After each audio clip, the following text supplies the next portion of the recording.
lại nghe nhưng mà xong focusបន្តិចតងជាមួយនឹងបាទវីដេអូដែលខ្ញុំបានចេញពីថ្ងៃមុនអញ្ចឹងបងប្អូនណាវាអត់ទាន់អស់វាអត់ទាន់បាទក្បោះក្បាយ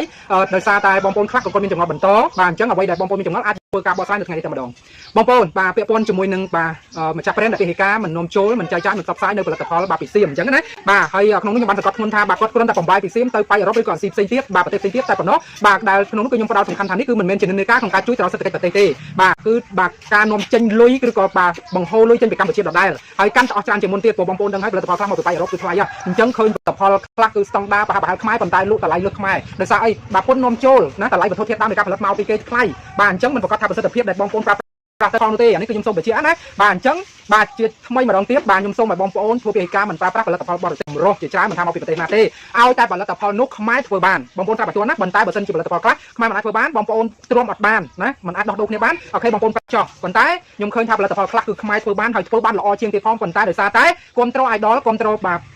អ្នកដែលគាត់តាមដានចូលចិត្តឆ្លាញ់អញ្ចឹងទៅគឺគាត់នៅតែគ្រប់គ្រងបាទផលិតផលបរទេសអញ្ចឹងបងប្អូននិន្នាការក្នុងការជួយសេដ្ឋកិច្ចប្រទេសគឺដាច់ខាតយើងមិនប្រើប្រាស់ផលិតផលនាំចូលគ្រប់ប្រភេទមកពីប្រទេសផ្សេងៗដែលស្របពេលដែលខ្មែរយើងអាចធ្វើបាននោះទេអានេះគឺជារឿងពិតមួយគឺជាការបាទជួយទៅដល់សេដ្ឋកិច្ចរបស់យើងពិតប្រាកដហើយអ្នកម្ចាស់ brand ធំដូចគ្នាបាទរួមគ្នាមកបង្កើតរោងចក្រផលិតនៅក្នុងស្រុកនោះគឺជានិន្នាការក្នុងការជួយសេដ្ឋកិច្ចប្រទេសពិតប្រាកដបាទបងប្អូនណាបាទអញ្ចឹងគឺគ្រប់យ៉ាងយើងមិនអាចហាមបានទេអ្នកមានលុយបាទអ្នកមានសេដ្ឋកិច្ចធំអ្នកមានគេហៅថាលទ្ធភាពធំគេអាច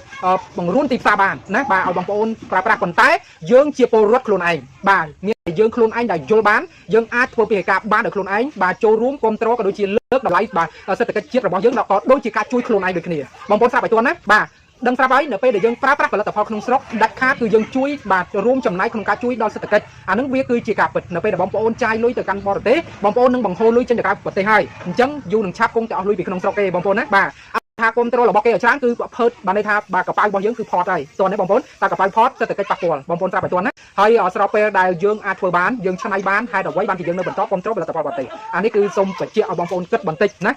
បាទហើយត្រង់ចំណុចមួយទៀតណាខ្ញុំសូមបដោតបន្តិចបាទក្នុងមួយឆ្នាំគ្រាន់តែយើងចាយទៅលើចូលពីសៀមមកកម្ពុជាហ្នឹងគឺយើងចាយលុយអស់$5000លានជាងស្របពេលដែលសេដ្ឋកិច្ចរបស់យើងតូចប្រជាជនយើងតិចចំណូលទាបបងប្អូនណាបាទប៉ុន្តែបាទយើងនាំចេញទៅលក់យកលុយពីសៀមមកវិញបានតែជាង$1000លានកុំលៀបខុសគ្នារហូតដល់ជាង$4000លានអានេះគឺខ្ញុំបដោតតែសំខាន់ប្រទេសជិតខាងប្រទេសដែលនៅក្បែរយើងអាស៊ីចុះនៅបាទបងប្អូនខ្លះដែលគាត់យកពីផលិតផលពីក្រៅប្រទេសដូចប្រទេសអារ៉ុបប្រទេសឬក៏ប្រទេសផ្សេងៗធំនៅអាស៊ីផ្សេងទៀតបាទតើក្នុងមួយឆ្នាំយើងចាយប្រហែលអញ្ចឹងគឺបានន័យថា